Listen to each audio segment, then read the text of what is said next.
Hello everyone and welcome back to our YouTube channel. In this video, I'm going to show you how to fix Python coding editor app not working. First, to resolve this issue, we will first head over to our device settings. From here, scroll down and tap on General.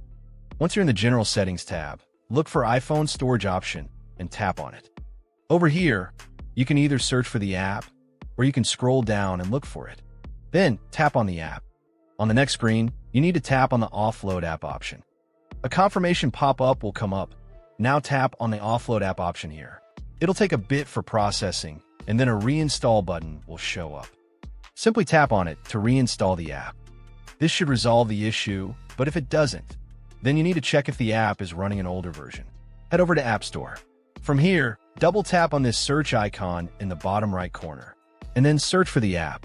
Once the app comes up in the search result, and if you see this update button right next to the app, simply tap on it to make sure you're running the latest version of the app. However, if you continue to encounter this issue, then you will need to completely reinstall the app, which usually resolves the problem. Head over to this screen the way we did before, and over here, tap on the Delete App option here to uninstall the app from your device. A confirmation pop-up will come up. Now tap on the Delete option here. Once uninstalled, open up App Store and search for the app in the search bar.